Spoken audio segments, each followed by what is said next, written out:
I was given away by my parents because they thought I was too dumb. They decided to focus on my smarter younger sister. She became successful and settled abroad, never intending to care for our parents. When they were lonely, they turned to me. But I overheard them telling my daughter that she was as dumb as her mom. Later, when my mom was lonely, she'd hold my childhood pictures and cards I made for her to comfort herself. But I burned those painful memories in front of her. Years after, I saw my birth mother again at my aunt's clothing store. They showed up uninvited, saying they've raised my sister successfully, and now have time to see me for the first time in 20 years. My birth mom said, "Linda, you might not know, but your sister is very successful now. She's been picked by a research team abroad. She can help you if you're ever in trouble." Her words neatly erased the reason they abandoned me. Like raising my sister was just to help me if I needed it. I stayed calm, opened the door, and asked them to leave. My aunt stopped me, so I just went to the front to avoid talking to them. Then I heard my daughter crying from inside. My daughter rarely cries loudly, so I rushed over. My birth mother was holding an intelligence test. My daughter ran to me sobbing. She said, "Mom, I'm not dumb, and neither are you." Cold fear shot through me as memories of childhood insults and slaps flooded back. Yes, I was a fool, not the cute type, but the kind my parents despised. My parents couldn't understand why I wasn't smart, and brought me back from grandma's to raise me themselves. They believed with their guidance I'd shine. Reality, though, kept proving them wrong. The nightmare started one regular afternoon. I was playing downstairs, and a friend's mom asked us to recite poetry.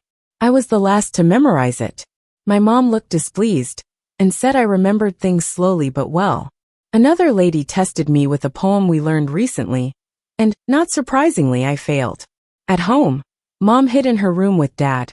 I tried to give Mom some bread but overheard them arguing, wondering if I was someone else's kid, and planning a paternity test. When I began crying, Mom opened the door and yelled at me to recite poems instead of crying, tossing the bread in the trash. I was timed to recite a poem, as if that would prove I wasn't their child. I was too anxious, sniffling and stuttering, and when time ran out, Mom slapped me repeatedly, asking if a dog ate my brain. I stumbled, my face dirty with tears and blood. Mom clutched her chest, lamenting how she birthed such an idiot. Dad, seeing Mom upset, threw me into the bathroom for private education. Many things from that day I'd rather forget, but the beatings and insults remained common afterward. Some might say every kid has their strengths, but I didn't seem to. My parents hoped to find a skill I excelled at, and signed me up for various classes. Dance, art, piano, you name it. But I struggled and needed more time. Other kids were creative. I drew childish stuff, blatantly showing my lack of talent.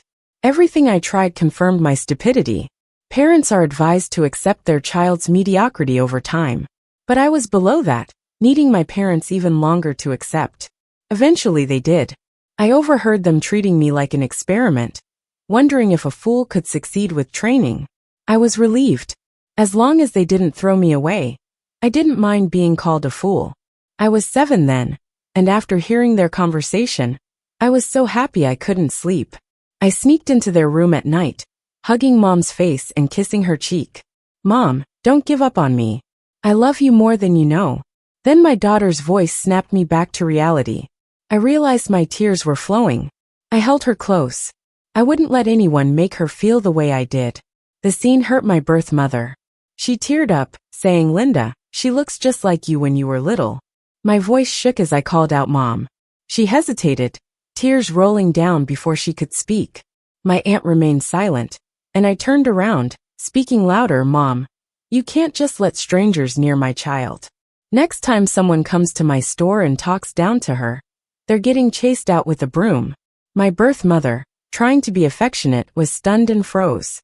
The man I once called Dad stood next to her, cursing me just like old times. I grabbed a mop, opened the door and kicked them out. After everyone left, my aunt looked at me, all nervous and unsure. I knew exactly what she was thinking. She knew how much I used to yearn for love from my birth mom. Now that my birth mom is back, my aunt wants to do what's best for me. I hugged her and told her that since the day I was abandoned, she's been my only mom. After comforting my aunt, I put my daughter to bed. But that night, I fell into those suffocating memories again. Once they confirmed I was a failure, my parents started their little experiment. They tried to prove if a failure could be trained into something better. They were top students themselves, living a good life surrounded by other high achievers. Their kids were all outstanding too. My parents took advice from others, applying those successful kids' study methods on me. Every day before dawn, they'd wake me up to memorize poems and practice mental math. At night, while others slept, I was still grinding through problem sets. Besides interest-based classes, they enrolled me in speed reading and memory courses. They claimed these could boost my memory quickly. My days were packed to the brim, but my mind was getting sluggish. I felt groggy every morning, too scared to speak up. After over a month, the midterms finally came. Before the exam, my parents surprisingly smiled at me. They even called me baby for the first time in ages. They said, "Baby, do your best, so our hard work isn't wasted." That baby felt bittersweet and terrifying. I desperately wanted to score well, like they hoped. But I was so nervous I ended up with ringing ears and blurred vision in the exam room. When the results came out, the teacher called my mom personally. He said my grades plummeted, probably because I was dozing off in class. That day is one I never want to recall again. Do you even know how big a dad's slap is to a little kid? It's way bigger than half my face, big enough to cover an ear. I imagined my head rolling across the floor when he slapped me. Dad dragged me to Mom, saying, "Look at your mother, you're killing her with anger. She's been up early and late helping you study, and you go and sleep at school." Ignoring my burning face, I looked at Mom in panic. I was so scared I'd upset her to death. I reached out to hug her, saying sorry, and that I'd never do it again. But Mom just pushed me away.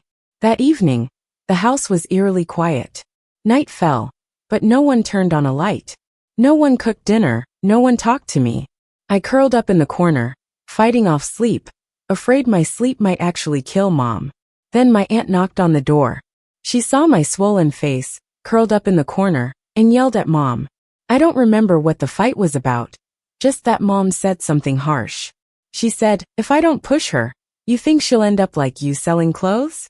I couldn't understand what was so bad about selling clothes, but my aunt was furious, clutching me and wiping her tears. This kind of training lasted 6 months. In those months, I didn't become a successful failure. I got worse. My average grades dropped to poor, and the ringing in my ears and dizziness only worsened. The home atmosphere was bleak and suffocating. Until that day, when they brought my little sister home. My sister was almost 3, living with my grandma. When she came back, I was memorizing text. Stuff I couldn't remember for an hour. This not even 3-year-old recited easily. For once, I didn't get hit for failing to memorize, but it was more terrifying than being hit. Mom excitedly picked up Sis, spinning her around and calling her baby. Dad smiled, lifting her high and kissing her cheek. I was so jealous. My husband woke me up. He said I was having a nightmare, talking nonsense. I wiped my face and realized I'd been crying in my sleep. He looked at me worried. He said seeing my biological parents wasn't good for me. He's right. He's a doctor, and knows I was once psychologically scarred. My aunt took a whole year to help me recover. Yet some encounters can't be avoided. On my grandma's memorial, family and friends gathered. My birth mom moved the whole family to Beijing to better raise my sister. Now with Sis all settled abroad, they finally had time to pay respects to Grandma. Everyone admired her for raising a top student. My birth mom was beaming, pride all over her face. My hands were ice cold until my husband held them. Someone asked my birth mom, "With your kid doing so well, why not move abroad with her?" Her smile stiffened as my birth dad joked about preferring domestic life. Someone else pressed on, "Why doesn't she come back to see you?" Birth mom rushed to say, "The kid's busy, no time." Someone seemed keen on stirring the pot. "Since you can't visit, and she can't come back, who'll take care of you in old age?" The question was so blunt, everyone turned to me. The mood turned awkward. Ignoring them, I kept giving Aunt food. Birth mom managed a strained smile, looking dignified. She squeezed Aunt's hand, patting it lightly. "We won't compete with you for the child. We've got our pensions. We're not short of money. You've worked so hard raising her. She'll take care of you." We just hope she visits sometimes. Those words made my blood boil. Aunt bit her lip, swallowing all her words. I stepped forward, grabbing Aunt's hand. Aunt, am I your pride and joy? I asked her. Aunt's eyes reddened. What are you doing? Am I? I insisted. Yes, yes. Aunt turned away. I hugged Aunt, wiping her tears. If I'm yours, I'll always be with you. Next time some outsider talks trash, can my dear mom show them some strength? My words left everyone in shock. Birth mom clutched her chest, trembling. Birth dad frantically searched for heart medication, cursing me like always. His defending wife routine was as revolting as ever. I looked at birth mom calmly. Let me set you straight. My mom didn't raise me for you. From the moment you gave me away, I wasn't your child anymore. So keep your nose out of our lives. Also about going back to see you. Whether my mom agrees or not, I won't agree. It's impossible to see you. If you sue me and win, I'll pay some alimony, sure. My biological father slammed the medicine bottle to the ground and raised his arm, ready to hit. You little brat. Are you trying to anger your mother to death? Same old speech. Meanwhile, I instinctively tried to protect my head. My husband was already there, shielding me. He caught my biological father's wrist. Touch her, and I won't hesitate to have you spend your old age in jail, he said coldly. Folks started trying to break up the fight. My husband released the guy, who stumbled back a bit. Since all the relatives are here today, let me clear things up for Linda, my husband said. Linda has serious psychological trauma from being abandoned as a child. If anyone tries to guilt trip her into reconnecting, don't blame me for getting tough. It was a messy scene. My husband got me and my aunt out of there early. My biological mother was crying, clutching heart medicine. Facing her own sister, my aunt seemed a little sympathetic. But one look at me, and she stayed silent. After all, she knew all too well what I'd been through. The year my sister came back, their little experiment ended. They realized it was better to nurture a smart child than trying to make a fool smarter. Some might think not being trained anymore would be easier. But it wasn't. Being ignored and near forgotten can keep an 8-year-old up all night. Mom and Dad started signing my sister up for all sorts of classes, and taught her themselves. They got so busy, they even forgot to pick me up a few times. I got scared waiting, afraid they'd never come, so I'd brave the walk home alone. I tried hanging around them, helping my sister with her homework. She told me Mom didn't want her learning from me. I walked away feeling the world had dropped me. Once, when the folks took my sister to a kids' memory contest, I was home alone, eating leftovers for 2 days, and ended up with a stomach ache. Then came the fever. I finally called them saying, Mom, I'm so cold. I'm shaking all over. Mom, on the other end, whispered grumpily, scolding me for feeling cold and not covering myself. I overheard her mumbling to Dad, calling me stupid. Couldn't even pull up a blanket when cold. Wrapped in a blanket, tears rolled down as I struggled to hold back sobs. Mom, when are you coming home? My stomach hurts. Dad took over the phone, sounding harsh. He said I kept pretending to feel cold, and my stomach hurt. Said I learned lying just fine, and should stop pulling tricks out of jealousy, as they'd make sure my sister would succeed, or I'd never have food, and my sister couldn't take care of me. The call ended, and despair drowned me as I buried myself in the blanket, missing Grandma terribly. But Grandma was gone, so I thought of Aunt. Aunt found me in a bad shape, and rushed me to the hospital. It was appendicitis. Timely surgery stopped things from getting worse. I was told I mumbled nonsense from the fever, kept asking them not to tell Mom, worried she'd see me as a nuisance. Aunt cried her eyes out. She kept saying, what sin have we committed? No matter how I protested, Aunt told Mom. As scared as I was deep inside, I hoped Mom would come hold me like she did my sister, seeing how sick I was. But neither fear nor hope paid off. Mom didn't come back. Not a single phone call. My sister made it to the semifinals, and was close to winning the first prize. They couldn't bother with me. It wasn't until my discharge day that I finally saw Mom. From outside the hospital room, she talked with Aunt about something. I caught words like boarding and orphanage. My mind buzzed, figuring how I should act in front of her. But she never came in, didn't even glance through the door. That day, Aunt attended my school meeting as my guardian. When I got discharged, she didn't take me home. She just said Mom was busy and couldn't care for me right then. I didn't know it yet, but I had already been given away. I missed Mom, always asking Aunt when I'd be back. I even offered to cook, so I wouldn't be any trouble. That's when Aunt would wipe her tears and ask if I'd want to stay with her forever. I sort of guessed the truth and stopped asking. Neighbors whispered that Aunt couldn't have kids, and was lucky Mom let her have me. Weirdly relieved, my anxiety vanished. At least Mom gave me to Aunt, not some stranger. I never talked about going home again, and Aunt didn't bring it up either. A family occasion forced us to visit Mom's place. My chest tightened with suffocating dread. My real home felt foreign. Standing by Aunt, I couldn't bring myself to call out to Mom. Through the door crack I saw my room. My teddy bear sat as I left it. My toys and treasures were still there. But now they belonged to my sister. Gone were my princess stickers and night lights, replaced by unicorns. Room wasn't gloomy, but I struggled to breathe. My old mom noticed my awkwardness hosting us like guests. She left to show relatives my sister's awards. I stood still, hoping she'd have some excuse, justifying herself. Nothing. Not a word, not even goodbye. Aunt didn't stay long, we left silently. In bed, she held me tight that night. I didn't shed a single tear, yet I still ended up with a fever. I got pretty sick, and my aunt stayed up taking care of me for 2 days. The day I got better, I called my aunt Mom. From then on, all the love I had for my mom, I gave entirely to my aunt.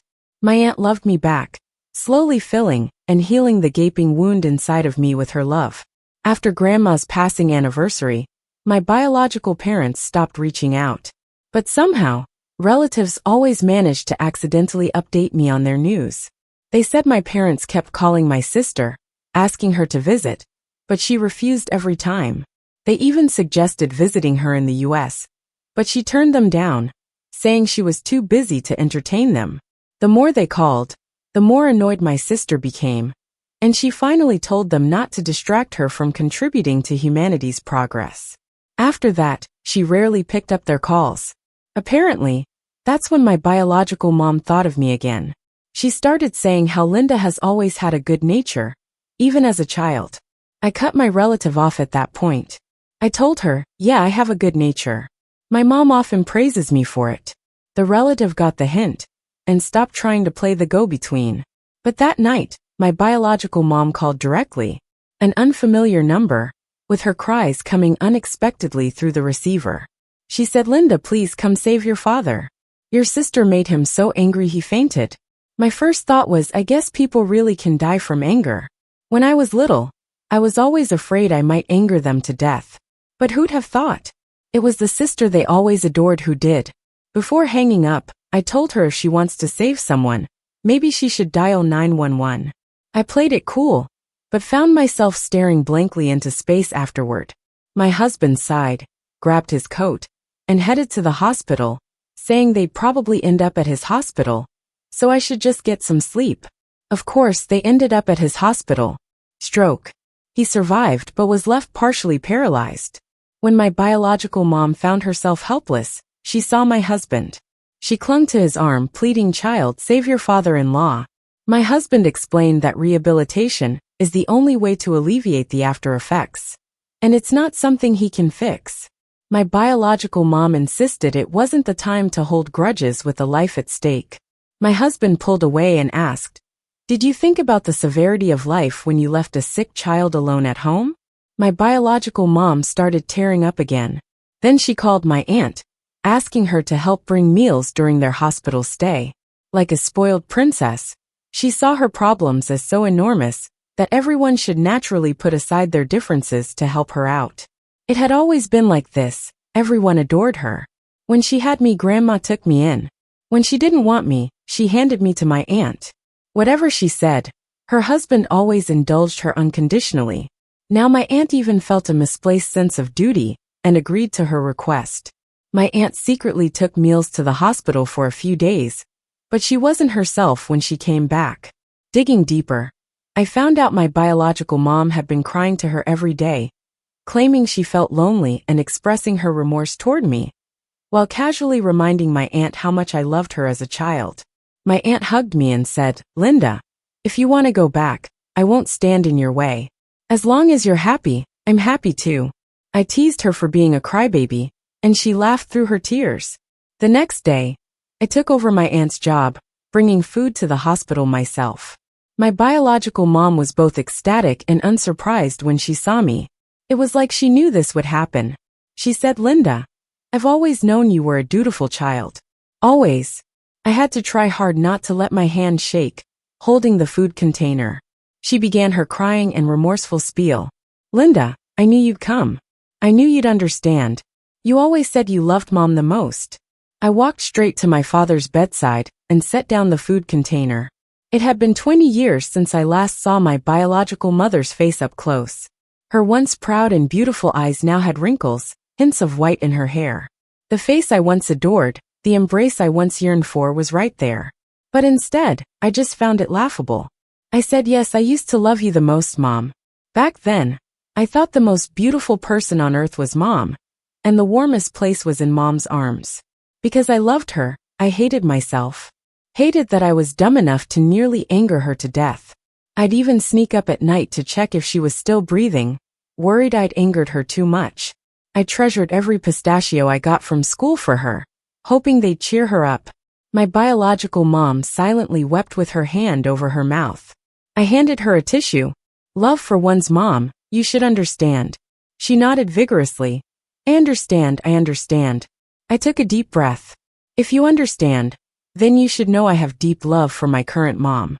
The one who loved and raised me for 20 years. I love her just as much as I loved you before. So, I don't want her hurt or upset, and I won't forgive anyone who tries, no matter who they are." My biological mom's tears fell as she stared at me lost. "This is the last time my mom will bring you food. I transferred some money to your account. There are plenty of meal services downstairs, and they should be convenient for you. You're smart. You should understand my stance. You know better than me that some things can't be undone." My biological mom clutched her chest again. My chest felt heavy too, with a weight that wouldn't lift. From the hospital bed came my father's garbled sounds. He tilted his mouth, whether sad or angry, I couldn't tell. I instinctively looked at his big hand, now curled and resting on his chest, unable to rise. I had a cruel thought. I'd never have to fear those unexpected slaps ever again. My birth mother really didn't have my aunt bring meals anymore. She just occasionally complained that takeout was dirty, and sometimes cold in a weak, whining voice. My aunt would say, "Try not to eat cold food. Don't end up with appendicitis like Linda." At that, my birth mother would go quiet, and my aunt would remark that some people only wise up when they're old, wasting their smarts all along. After coming back from the hospital, I couldn't sleep for several nights. I'd wake my husband in the middle of the night, asking if what I did was okay. He would comfort me, which might have been for reassurance or some professional insight. He advised me to avoid my birth mother and not dwell on the past to prevent depression from creeping back. I thought this would give me peace of mind, but they'd still haunt my dreams. In the dreams, I was back to being a little girl scared and helpless. This time, my mom reached out to me saying, "Linda, darling, I was wrong." I almost hugged her. Then she suddenly turned cold and said, "Fool, you fall for a bit of sweetness every time." I woke up abruptly, with a wave of dizziness and ringing in my ears. My father was discharged from the hospital, and my husband, worried they'd trouble me, made sure all discharge procedures were handled beforehand. My sister finally returned to the country too. I thought it was the end of everything, but the drama was just beginning. Supposedly, after our mother's sobbing fit, my sister threw some money down and left without looking back. She's only back to handle immigration matters.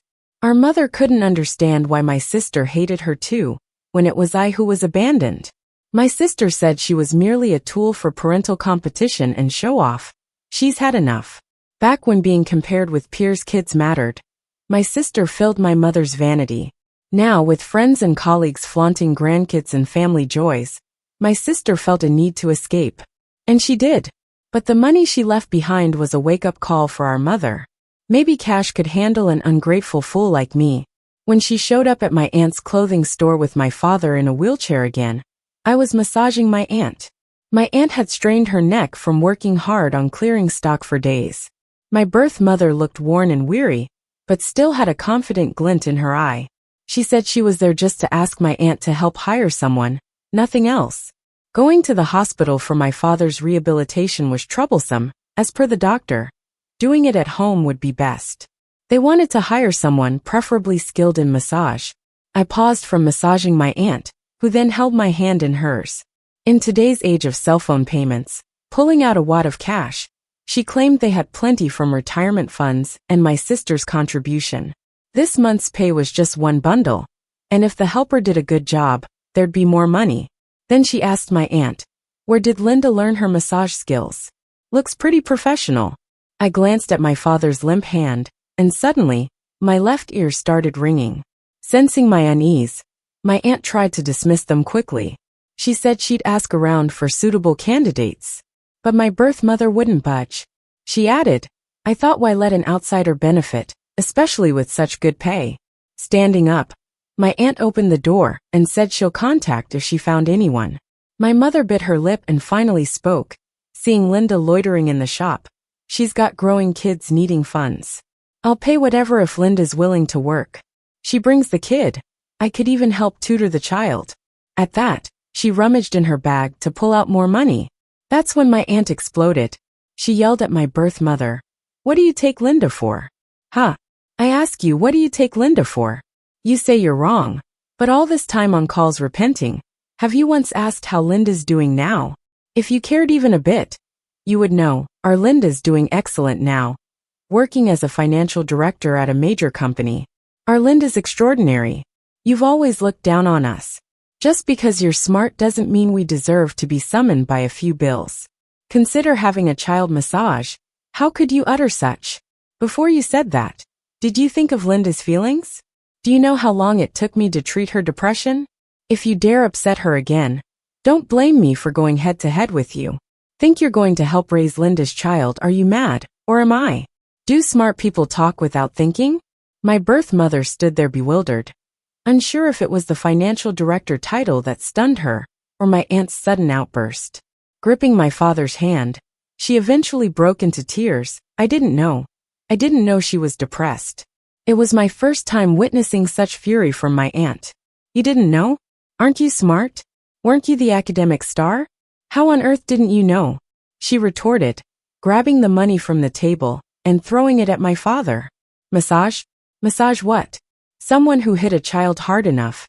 It serves him right to be paralyzed. That day, my birth mother cried for a long while in front of the store. Seemed genuinely upset, whether what my aunt said struck a chord, or it was the last straw. Inside, my aunt cried too. I went ahead and hired someone to help my birth mother, fronting a year's massage cost, hoping for fewer encounters in future. My aunt fell sick from her aggravated neck pain and emotions. I worked from home most of the day afterward, multitasking between caring for her and my own work. She felt guilty for being a burden and kept urging me to return to the office. But I stood my ground. Without her, the slow as molasses fool of a math student would never have turned into a financial director. In those days, my aunt managed the store while looking after me. She dropped all my tutoring, leaving only art classes I enjoyed. She said there were countless average folks leading happy lives in the world. Regardless of my grades, there's a clothing store to inherit. She pulled a child with mental health struggles back from the brink. When my condition finally improved, she'd often joke about bookkeeping errors almost costing her the business. Every day, she'd bring back the ledger and go over it in front of me repeatedly. Watching her made me anxious, so I started checking the books with her every night. Days passed, and without realizing it, I went from last in class back to an average student. My math scores were even above average. The dizziness and ringing in my ears slowly faded away. My confidence returned, and I felt like a different person. When the sun shone on me, I sighed with comfort. Even when my aunt pulled off the covers to wake me, I'd cling to her playfully. The scars deep in my heart were buried, only occasionally appearing to prick me. A few times, I wondered in my dreams if the teddy bear in my room was still in the same spot. One day I woke up and suddenly realized I was too old for that bear. I had grown up. grown up ordinary and happy. I chose finance as my major, and with clear goals, I became a certified accountant shortly after college. I returned to my aunt in this small city.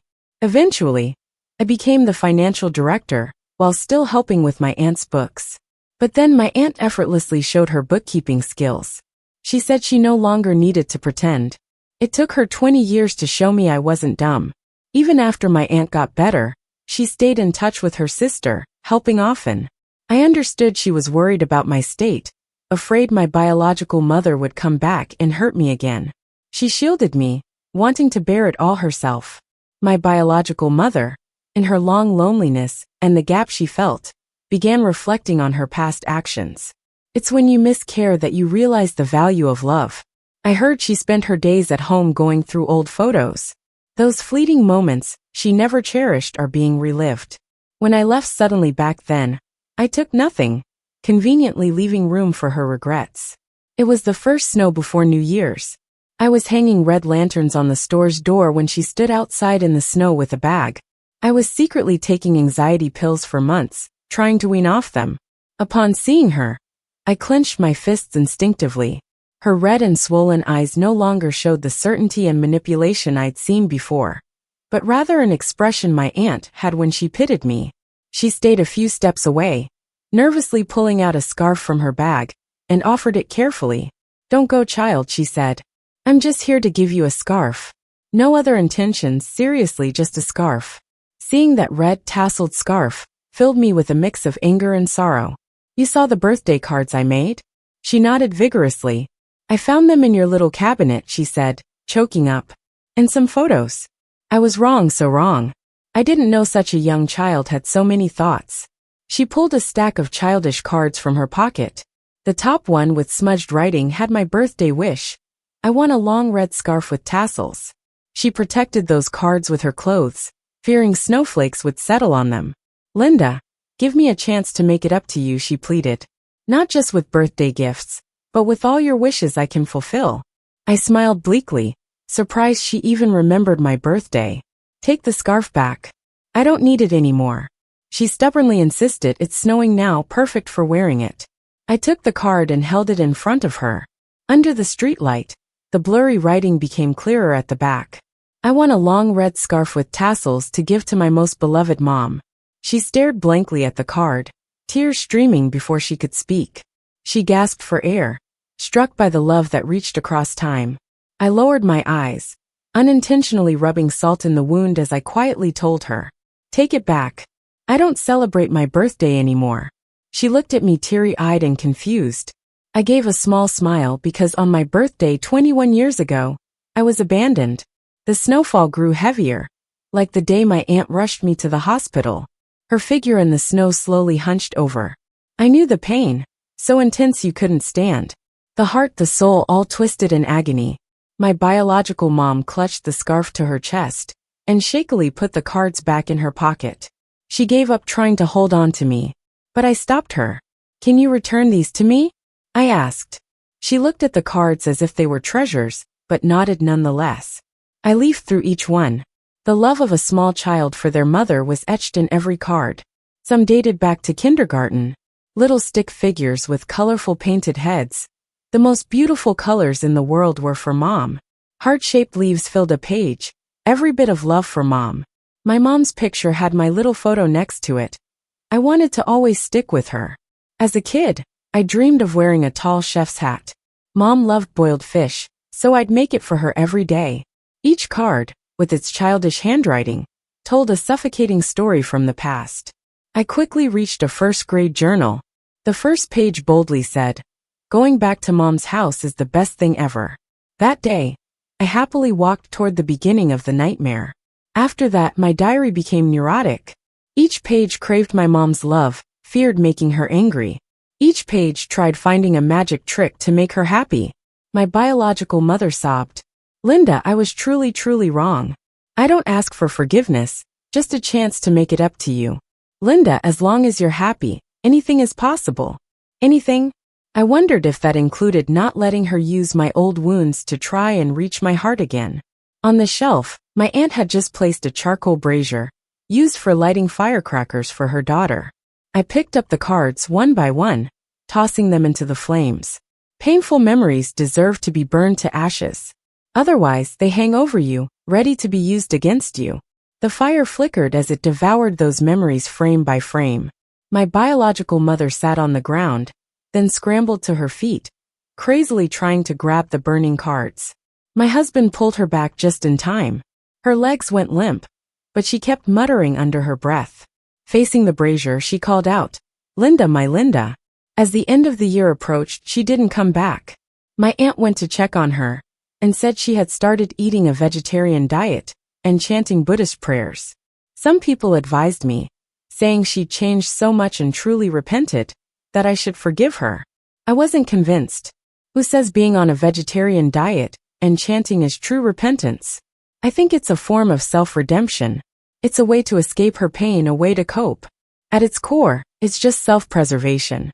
The emotional tug of war ended here. Did I win? Not really. The medicine weaned me off. Yet countless times I remember those cards dancing in the flames. They flipped, revealing new lines penned on the back. "I'm sorry, sweetheart. Mom loves you too." Before I could read closely, the cards turned to ashes, like those late confessions, blurry and elusive. The scars remain, but when the sun rises again and my daughter reaches out with her little hands expressing love, I open my arms. I believe eventually I'll find redemption. Ordinary kids will grow up. With love or criticism, despite the stumbles, they'll find their path. Like a seed, they're destined to bloom. Some in spring and fall, others in winter and summer. Or maybe, some unlucky ones never bloom at all. But they're here on this earth. You can't stop them from basking in the sunlight. The end.